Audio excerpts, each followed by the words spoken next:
नमो भगवते वासुदेवाय नमः. श्री अधिकमास महात्म्य कथासार अध्याय 18. कथा काशीनगरीतील सौभाग्यदात्रीची म्हणजेच मंगळागौरीची. हा अध्याय सुरू करण्याआधी आपण जर चॅनलवर नवीन असाल तर चॅनलला सबस्क्राईब करा, म्हणजे पुढच्या सर्व भागांचे नोटिफिकेशन तुम्हाला येत राहील. आणि या व्हिडिओला लाईक करा आणि कमेंट बॉक्समध्ये ओम नमो भगवते वासुदेवाय नमः लिहिण्यास विसरू नका. चला तर मग आजच्या या 18व्या अध्यायाला सुरुवात करूया. ओम श्री परमात्मने नमः. श्री गणेशाय नमः. सूत म्हणाले, मुनिहो, या भूलोकावरील शिवपार्वती यांचे प्रिय स्थान म्हणजे काशीनगरी. या काशीनगरीमध्ये आपल्याला आणखी एक मंदिर पाहावयास मिळते. त्या मंदिरात एक देवीची मूर्ती असून तिचे नाव मंगळागौरी असे आहे. असे सांगतात की पार्वती अर्थात गौरी हिच्यासारखी शिवभक्त असलेल्या मेधावतीचे हे मंदिर. मग ही मेधावती कोण? ती मंगळागौरी कशी झाली? तिला हळदी कुंकू लावणाऱ्या स्त्रीला अक्षय सौभाग्याचे वरदान कसे मिळते? हा सर्व भाग शिवपुराणातल्या एका कथेत आला आहे. क्षमा असावी मुनिवर, पण शिवपुराणातील ह्या कथेचा आणि विष्णू अर्थात पुरुषोत्तम उपासनेचा अधिकमास महात्म्याशी काय संबंध? हरी आणि हर ह्या तर दोन भिन्न देवता आहेत ना? एक जिज्ञासू प्रश्न श्रोतू वर्गातून आला. त्या प्रश्नाचे समर्पक उत्तर देताना सूत म्हणाले, लोक हो, हरी आणि हर ही रूपे भिन्न असली तरी त्या दोन्हीच्या आतले ईश्वरी तत्व हे एकच आहे. त्या दोघांमधील फरक हा केवळ बाह्यातकारी एका वेलांटीचा आहे. आणि दुसरी गोष्ट अशी की अधिक मासातील पुरुषोत्तमाची भक्ती आणि उपासना करणाऱ्या मेधावती या कन्येला प्रत्यक्ष पार्वती मातेनेच हे वरदान दिले आहे. ऋषीवर आपण कृपा करून आम्हास ही सर्व कथा नीट समजावून सांगाल का? श्रोतू वर्गांनी विनवणी केली. अवश्य, असे म्हणून सुतांनी मेधावतीची ती कथा त्यांना निवेदन केली. तो कथाभाग असा की मेरू पर्वताच्या दक्षिणेस विंध्य पर्वत आहे. त्या पर्वतातून प्रत्यक्ष शिवशंकराच्या हातून उगम पावलेल्या नर्मदा नदीच्या पवित्र काठावर एक सुंदर नगरी होती.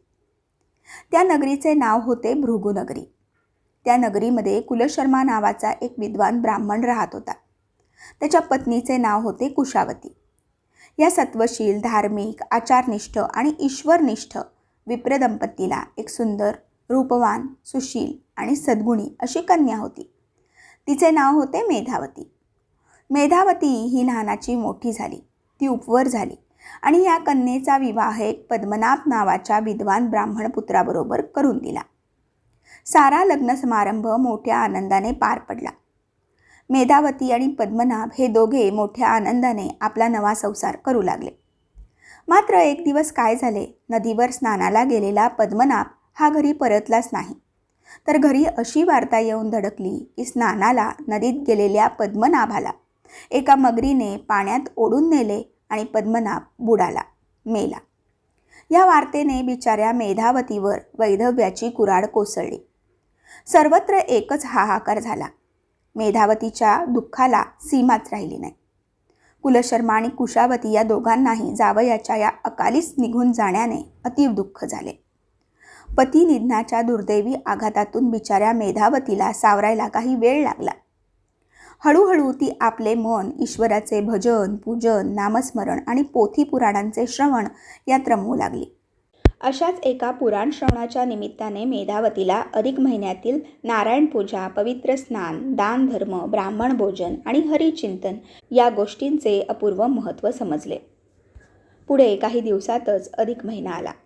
मेधावतीने या मासातले स्नान, ध्यान, दान, चिंतन, उपवास, नवस, मौन भोजन, विविध प्रकारे दाने इत्यादी गोष्टी ह्या यथाशक्ती आणि यथामती पण मोठ्या श्रद्धापूर्वक केल्या. आपल्या अधिकमास उपासनेची सांगता तिने एका विप्रदंपतीला भोजनदान इत्यादी देऊन केली. तिने त्या दोघांनाही आपले उपास्य दैवत शिवपार्वती आणि अधिकमास उपासनेची देवता लक्ष्मीनारायण मानून त्यांची पूजा, दान, भोजन, अर्चन इत्यादी करून सांगता केली. त्यामुळेच कैलास नगरीतून एक विमान आले त्यातून आलेले शिवगण ह्यांनी मेधावतीला मोठ्या सन्मानाने कैलासास नेले. अधिक मास उपासनेच्या पुण्याईमुळे आपण आपल्या उपास्य देवतेजवळ आलो आहोत ही गोष्ट लक्षात येताच मेधावतीला आनंद झाला.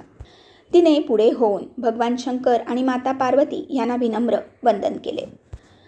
पार्वती मातेला ती सश्रद्ध, सुशील, सद्गुणी आणि भाविक विप्रकन्या फार आवडली.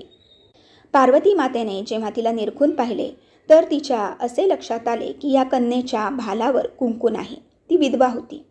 तेव्हा पार्वतीने ह्या मेधावतीला सौभाग्य लेणे द्यायचे ठरविले. पार्वती मनोमन शंकरांना म्हणाली, नाथ, मी या कन्येला देवता बनवणार, तिला सौभाग्याचे वरदान देणार. अखेर त्या मेधावतीचा पार्वतीच्या प्रिय सख्यांमध्ये समावेश केला. ती पार्वती मातेबरोबर सतत राहू लागली आणि शिवपार्वती यांची मनोभावे सेवा करू लागली. एक दिवस भगवान विष्णू नारायण हे शिवपार्वती यांच्या भेटीसाठी कैलासावर आले. तिथे मेधावती त्यांच्या दृष्टीस पडली. अरे, ही इथे कशी? त्यांनी विचारले. मग पार्वती मातेने मेधावतीची सर्व कहाणी नारायणांना सांगितली. बोलता बोलता भूमंडळीच्या काशी नगरीचा विषय निघाला. शिवपार्वती, मेधावती व भगवान नारायण हे सर्वजणच त्या पवित्र क्षेत्री आले. तिथे येताच सर्वांनी पापहारिणी श्री गंगा माईचे पवित्र स्नान केले. तेव्हा परत एकदा पार्वतीला मेधावतीच्या कपाळी कुंकू नाही याची जाणीव झाली. तिने शंकराकडे पाहिले. त्यांनी तिला खुणेनेच थांब, सर्व काही योग्य होईल अशी सूचना केली. पुढे या काशी क्षेत्रात विष्णू भगवंतांनी नीलकंठेश्वर या महालिंगाची स्थापना केली. हा महालिंग स्थापनेचा सोहळा चालू असताना मेधावती ही शिवपार्वती यांचे मानस पूजन करीत असतानाच मेधावतीने आपली प्राणज्योत ही आदिमाया पार्वती देवीच्या आत्मस्वरूपात विसर्जित केली. मेधावती ही त्या चैतन्य शिवपार्वती स्वरूपात विलीन झाली. आपल्या या सखीची चिरंतन स्मृती म्हणून पार्वतीने त्याच काशी नगरीत एका मंदिराची उभारणी केली. त्या मंदिरात मेधावतीची एक सुंदर मूर्ती बनवून त्याच मूर्तीची मंगळागौरी या नावाने प्रतिष्ठापना करण्यात आली. त्या मूर्ती स्वरूप देवता मंगळागौरीला म्हणजे आपल्या प्रिय सखी मेधावतीच्या मस्तकी स्वतः पार्वती मातेने हळदी कुंकू लावले. तिच्या निष्ठा, भक्ती आणि विनम्र भावावर प्रसन्न होऊन पार्वती मातेने तिला असा मंगल आशीर्वाद दिला की ज्या नारी ह्या काशी नगरीतील मंगळागौरीची पूजा करतील, तिला हळद कुंकू लावतील, त्यांना अक्षय सौभाग्य प्राप्ती होईल. इतकी कथा सांगितल्यावर थोडे थांबत सूत म्हणाले, लोक हो, आजही त्या काशी नगरीत येणारे लाखो भाविक मुद्दाम या मंदिरात येतात, या देवतेचे दर्शन घेतात आणि ह्या देवतेला हळद कुंकू लावून आजही अनेक नारी या पार्वती प्रिय देवतेकडे अक्षय सौभाग्याचे दान मागत असतात. अधिक मासातील पवित्र पुण्यकर्माचे फळ हे असे आहे. लोक हो, हरी आणि हर यांच्या ऐक्याची साक्ष म्हणून या कथेचा इथे विशेष समावेश केलेला आहे. त्यामागचा उद्देशही हाच आहे की अधिक मासाचे महत्त्व, श्रेष्ठता आणि त्या अंतर्गत येणाऱ्या कर्माचे महत्त्व आपल्या लक्षात यावे. चला, आता आपण पुढे अशाच एका ईश्वर भक्ताची कथा ऐकूया. सूत म्हणाले. आणि इथेच आपल्या 18व्या अध्यायाची समाप्ती होते.